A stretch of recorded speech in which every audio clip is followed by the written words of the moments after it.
കോൺഗ്രസ് പാർട്ടിയുടെ ഏറ്റവും മുതിർന്ന നേതാവ് ഉറപ്പായിട്ടും അത് പ്രിയങ്ക ഗാന്ധി തന്നെയാണ്. ഈ ഖർഗെ എന്നൊക്കെ പറഞ്ഞ് വെറുതെ വെച്ചിരിക്കുന്നതാണ്. അതായത് ട്വിറ്റർ, പഴയ ട്വിറ്റർ എന്ന് പറയും, എക്സ് എന്ന് പറഞ്ഞ ഒരു പ്ലാറ്റ്ഫോം. അപ്പം അതിനകത്ത് അവർ ചെയ്തിരിക്കുന്ന ട്വീറ്റ്, അവരെന്താണ് സോഷ്യൽ മീഡിയ പോസ്റ്റ് ചെയ്തിരിക്കുന്നത്, പാലസ്തീനുമായിട്ട് ബന്ധപ്പെട്ടെന്ന് പറഞ്ഞിരിക്കുന്നത്. പക്ഷെ അങ്ങോട്ട് വായിച്ച് നോക്കുമ്പോൾ വളരെ കൃത്യമായിട്ട് അറിയാൻ സാധിക്കും, പ്രിയങ്ക ഗാന്ധിയും കോൺഗ്രസ് പാർട്ടിയും ഹമാസിൻ്റെ കൂടെ, പാലസ്തീൻ്റെ കൂടെ അല്ല. എനിക്കറിയത്തില്ല, ഈ പ്രിയങ്ക ഗാന്ധിയുടെ ട്വിറ്റർ ഹാൻഡിൽസ് തന്നെയാണ് ചെയ്തിരിക്കുന്നത്. അവരുടെ അനുവാദമില്ലാതെ അതിനകത്ത് കയറി ട്വീറ്റ് ചെയ്യാനും പറ്റത്തില്ല. അവർ അതിഭയങ്കരമായ ദുഃഖവും സോറോയും അനുകമ്പയും ബഹുമാനവുമാണ് ഹമാസിൻ്റെ ടെററിസ്റ്റുകൾ അവർക്ക് കൊടുത്തിരിക്കുന്നത്. അതിൽ വലിയ ദുഃഖം രേഖപ്പെടുത്തി 400ഓളം പേര് കൊല്ലപ്പെട്ടു. ഈ 400 പേരിൽ വ്യക്തമായ കണക്കുകൾ ഇൻ്റർനാഷണൽ മീഡിയ ഒക്കെ റിപ്പോർട്ട് ചെയ്തു. അതിനകത്ത് വലിയൊരു ഭൂരിപക്ഷവും, ഇപ്പം ഞാനീ പറയും 400ൻ്റെ കണക്ക് ഇനി വരാൻ പോകുന്നത് 1000-ന് മുകളിലാണ് ഈ കണക്ക്. അതിനകത്ത് തന്നെ ഏകദേശം 70% കൊല്ലപ്പെട്ടിരിക്കുന്നത് ഹമാസിൻ്റെ ടെററിസ്റ്റുകളാണ്. ഇവരെല്ലാം കൂടെ, ഞാൻ നേരത്തെ വീഡിയോയിൽ പറഞ്ഞു, ഇവരെല്ലാം കൂടെ പെട്ടെന്ന് വെടിനിർത്തലുമായിട്ട് ഇവർ ഒരുമിച്ചങ്ങ് കുടുംബമായിട്ടൊക്കെ ചേർത്ത് ഇവർ ക്യാമ്പുകളൊക്കെ തുടങ്ങി വലിയ ആഹ്ലാദം പങ്കിട്ട സമയത്താണ് ഇസ്രായേൽ കയറി ബോംബ് ചെയ്യുന്നത്. ഒരു കാര്യം വ്യക്തമായിട്ട് പറയാം, കോൺഗ്രസ് പാർട്ടിയുടെ ഈ പറയുന്ന സെക്യുലറിസം പൂർണ്ണമായിട്ടും കപടതയാണ്. ഇതൊക്കെ വിശ്വസിച്ച ഒരു കാലത്ത് കോൺഗ്രസ് പാർട്ടിയെ സപ്പോർട്ട് ചെയ്ത ഒരാളാണ്.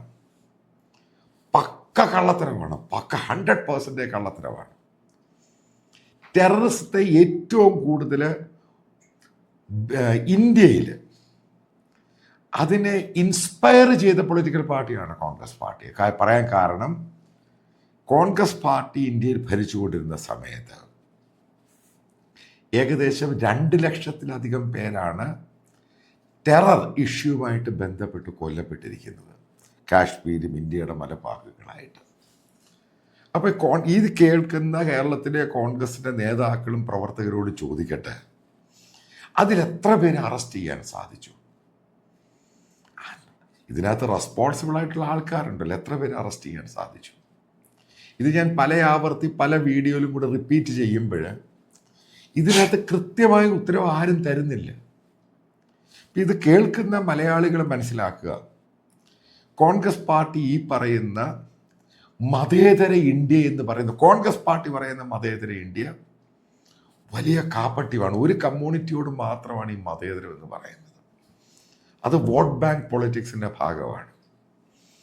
ബാക്കിയുള്ള ഇന്ത്യയിലുള്ള വലിയൊരു ഭൂരിപക്ഷത്തിനും മനസ്സിലാക്കാൻ തുടങ്ങി, കോൺഗ്രസ് പാർട്ടി പറയുന്ന ഈ മതേതരം എന്ന് പറയുന്ന പക്ക കള്ളത്തരമാണ്, കപടതയാണ്. ഈ പ്രീണന നയമാണ് യഥാർത്ഥത്തിൽ കോൺഗ്രസ് എന്ന് പറയുന്ന രാഷ്ട്രീയ പ്രസ്ഥാനത്തെ ഈ ലെവലിലേക്ക് തരം താഴ്ത്തിയിരിക്കുന്നത്. രാജ്യത്തെ ജനങ്ങൾക്ക് കൃത്യമായിട്ട് അറിയാം. മാത്യു സാമുവൽ സാർ പറയുന്നത് പോലെ ഇന്ത്യയിലെ ഭൂരിപക്ഷം വരുന്ന ഇവിടുത്തെ ജനവിഭാഗത്തിന് മനസ്സിലായി ഇവരെന്താണ് ചെയ്തുകൊണ്ടിരിക്കുന്നത്. ഒറ്റ കാര്യം, പ്രീണനം മാത്രം. ഈ പ്രീണന നയമാണ് ഹമാസ് വിഷയം. ഇത് വലിയ രീതിയിൽ തൻ്റെ ട്വിറ്റർ അല്ലെങ്കിൽ എക്സിൽ ഇതുപോലെ വലിയ മാനസാന്തരം വന്ന് അല്ലെങ്കിൽ വലിയ മനോവിഷമത്തോടു കൂടി ഈ പറയുന്ന പ്രിയങ്ക ഗാന്ധി രേഖപ്പെടുത്തിയിരിക്കുന്നു. നമ്മൾ ചിന്തിക്കണം, 2023 ഒക്ടോബർ മാസം 7-ാം തീയതി ഈ പറയുന്ന ഇസ്രായേലിലേക്ക് ഹമാസ് ഭീകരവാദികൾ നടത്തിയ ആക്രമണം എന്തായിരുന്നു? 1.5 മണിക്കൂറിനിടയിലാണ് ഇവർ ഏകദേശം 1500ഓളം ഇസ്രായേലിയരെ കൊല വിളിച്ചത്. നമ്മൾ ചിന്തിക്കണം അതിനെ പറ്റിയൊന്നും. അത് സൈനികരെയോ പോലീസിനെയോ അല്ല ഇവർ നേരിട്ടത്, സാധാരണക്കാരായിട്ടുള്ള ജനങ്ങളെ. അവര് പാട്ടും ഡാൻസുമായിട്ട് വലിയ തരത്തിൽ ആഹ്ലാദിച്ച് അവിടെ നിൽക്കുന്ന ഒരു കൂട്ടം ജനവിഭാഗത്തിന് നേരേക്കാണ് ഇവർ ഈ പറയുന്ന AK-47 മറ്റായുധങ്ങളുമായി വന്ന് അവരെ കൊന്ന് നശിപ്പിച്ച് കളഞ്ഞത്. ഏതെങ്കിലും തരത്തിൽ ഒരു ദുഃഖം രേഖപ്പെടുത്താൻ ഏതെങ്കിലും ഒരു കോൺഗ്രസ് നേതാവ് ഇന്ത്യയിൽ നിന്നിട്ടുണ്ടോ? എന്താണ് കാരണം നിൽക്കാത്തത്? ഹമാസ് കൊല്ലുന്ന സമയത്ത് ഇവിടെ ഒരു പ്രശ്നവുമില്ല, ആർക്കും ഒരു വിഷമവുമില്ല, ഒരു ബുദ്ധിമുട്ടുമില്ല. പക്ഷെ ഇസ്രായേൽ തിരിച്ചു വരെ ഇല്ലായ്മ ചെയ്യുമ്പോഴോ ഈ 400 പേര് മരിച്ചു എന്ന് പറയുന്നതിൽ ഭൂരിഭാഗം ആളുകളും ഹമാസിന്റെ സജീവ പ്രവർത്തകർ തന്നെ, ഹമാസിന്റെ തീവ്രവാദികൾ തന്നെയാണ് ഇപ്പോൾ മരണപ്പെട്ടിരിക്കുന്നത്.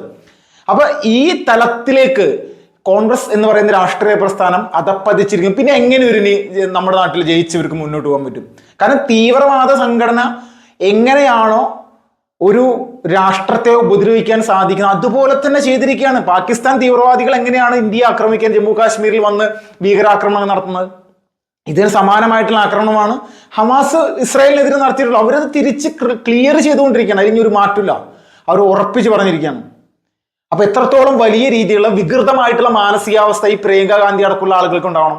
നമ്മുടെ ഈ കൊച്ചു കേരളത്തിൽ നിന്നാണ് ഇതുപോലെ വിജയിച്ചു പോയിട്ടുള്ള ഒരു വ്യക്തിയാണെന്ന് കൂടി നമ്മളൊന്ന് ആലോചിക്കണം. ഇത് ആരെ സുഖിപ്പിക്കാനാണെന്നുള്ളത് കൂടി നമ്മൾക്ക് ബോധ്യമാവും, വ്യക്തമാകും, തർക്കമില്ല. രാഹുൽ ഗാന്ധി ഇതിൽ വല്ല കുറവുണ്ട്? ഇപ്പോ കർണാടകയിൽ കോൺഗ്രസ് സർക്കാർ എന്താണ് ചെയ്തുകൊണ്ടിരിക്കുന്നത്? കേവലം 13-14% വരുന്ന സംഘടിത മതവിഭാഗത്തിന്റെ വോട്ടിന് വേണ്ടിയിട്ടാണ് ഈ കിടന്ന് അവർക്ക് വാരിക്കോരി കൊടുക്കുക, അവരെ തീറ്റിപ്പോറ്റുക. ഇതാണ് അവര് തടിച്ചു കൊടുക്കട്ടെ, ഇതാണ് ഇവരുടെ മനോഭാവം. ഈ വോട്ട് ഒരു കാരണവശാലും ചോർന്ന് പോകാൻ പാടില്ല. ഇത് ഞങ്ങൾക്ക് എന്നും വേണം.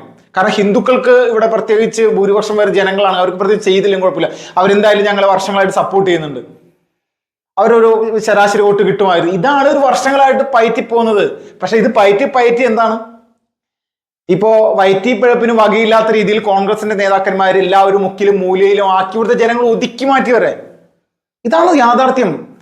അപ്പോൾ ഈ യാഥാർത്ഥ്യത്തെ ഉൾക്കൊള്ളാതെ ഇന്നും ഈ കോൺഗ്രസ് എന്ന് പറയുന്ന രാഷ്ട്രീയ പ്രസ്ഥാനത്തിൽ പ്രവർത്തിക്കുന്ന ആളുകളുണ്ടെങ്കിൽ അവർ ഉടനടി അതിൽ നിന്ന് രാജിവെച്ച് മറ്റ് ദേശീയവാദ രാഷ്ട്രീയ പ്രസ്ഥാനങ്ങൾക്കൊപ്പമേ അല്ലെങ്കിൽ സംഘടനകൾക്കൊപ്പം ചേർന്ന് പ്രവർത്തിക്കണം. എന്തിനാണ് നിങ്ങൾ ഈ കോൺഗ്രസ് എന്ന് പറയുന്ന രാഷ്ട്രീയ പ്രസ്ഥാനത്തിനൊപ്പം നിൽക്കുന്നത്, നിലകൊള്ളുന്നത് എന്തിനാണ്? അത്രത്തോളം വലിയ രീതിയിൽ എന്താണ് ഇവരെ സ്വാധീനിക്കുന്നത്? ഒരേ ഒരു കാര്യം മാത്രമാണ്, സംഘടിത വോട്ട് ബാങ്ക്. ഈ വോട്ട് ബാങ്ക് ഏത് തരത്തിലേക്കാണ് നമ്മുടെ നാട്ടിൽ ദോഷം ചെയ്ത് മുന്നോട്ട് വന്നിട്ടുള്ളത്? നമ്മൾ 2004 മുതൽ 2014 വരെയുള്ള സമയങ്ങളിൽ രാജ്യത്തെ വിവിധ മെട്രോ നഗരങ്ങളിൽ, പ്രധാനപ്പെട്ട എല്ലാ നഗരങ്ങളിലും ഈ ഭീകരവാദികൾ നടത്തിയ സ്ഫോടനങ്ങൾ, അതിൽ എന്ത് ആത്മാർത്ഥമായിട്ടുള്ള നടപടിയാണ് കോൺഗ്രസ് സർക്കാർ എടുത്തിട്ടുള്ളത്? ഒരു സ്ഥലത്തും അത് ആത്മാർത്ഥമായിട്ട് ചെയ്തിട്ടില്ല. ഇവരുടെ അനാസ്ഥ കാരണം ഇവിടുത്തെ ഇൻവെസ്റ്റിഗേഷൻ ഏജൻസികളെ സ്വതന്ത്രമായിട്ട് പ്രവർത്തിപ്പിക്കാൻ അനുവദിക്കാത്തതിന്റെ പേരിൽ ഈ ഭീകരവാദികൾ മുഴുവൻ രക്ഷപ്പെട്ടു പോകുന്ന സാഹചര്യങ്ങളായിരുന്നു പലപ്പോഴായിട്ട്. അപ്പൊ ഭീകരവാദികൾക്ക് നിസ്സാരമായിട്ട് വന്ന് ബോംബ് പൊട്ടിച്ച് പോകാനുള്ള ഒരു സ്ഥലമാക്കി മാറ്റിയതാണ് കോൺഗ്രസ് എന്ന രാഷ്ട്രീയ പ്രസ്ഥാനം ഭാരതത്തെ. ഇതിൽ നിന്ന് നമ്മുടെ രാജ്യത്തെ മോചിപ്പിച്ച് ഒരു സുരക്ഷിതമായിട്ടുള്ള ഒരു അവസ്ഥയിലേക്ക് പോയി എത്തിച്ചത് നരേന്ദ്രമോദി നയിക്കുന്ന BJP സർക്കാരിന് സംശയമില്ല. അപ്പോൾ ഇവർ തന്നെയാണ്, ഈ പറയുന്ന കോൺഗ്രസ് എന്ന് പറയുന്ന രാഷ്ട്രീയ പ്രസ്ഥാനം തന്നെയാണ് ഇവിടെ എന്ത് ചെയ്തുകൊണ്ടിരിക്കുന്നത്? ഹമാസ് എന്ന് പറയുന്ന ഭീകരവാദ സംഘടന നിസ്സംശയം, ഒരു സംശയമില്ല അവർക്ക് ഈ വിഷയത്തിൽ. അവർ സപ്പോർട്ട് ചെയ്യുന്നത് ഹമാസിനെയാണ്. ഈ ഹമാസ് എന്ന് പറയുന്ന ഭീകരവാദ സംഘടനയ്ക്ക് മാത്രം ഈ സപ്പോർട്ട് ചെയ്യുക. ഇപ്പോഴും ഹമാസിന്റെ കയ്യിൽ നിരവധി ഇസ്രയേലികൾ ബന്ദിയായിട്ട് നിലകൊള്ളുന്നുണ്ട്. ആ ബന്ദികൾക്ക് അനുകൂലമായിട്ട് എന്തെങ്കിലും ഒന്ന് സംസാരിക്കാൻ ഇവർ തയ്യാറായിട്ടുണ്ടോ? ഈ ബന്ദികളൊന്ന് മോചിപ്പിക്കണം, ഹമാസ് വിട്ടുകൊടുക്കണം ബന്ദികൾ എന്ന് പറഞ്ഞിട്ടുണ്ടോ? എന്താണ് പറയാത്തത്? ഇതാണ് ഇവരുടെ മനസ്സിലെ വിഷം. ഈ വിഷമാണ് ഭാരതത്തിലെ ജനങ്ങൾ കൃത്യമായിട്ട് കഴിഞ്ഞ 10 വർഷമായിട്ട് തിരിച്ചറിഞ്ഞ് ഇവർ അധികാരത്തിൽ നിന്ന് തൂത്തെറിഞ്ഞിരിക്കുന്നത്. ഒരു സംശയമില്ല.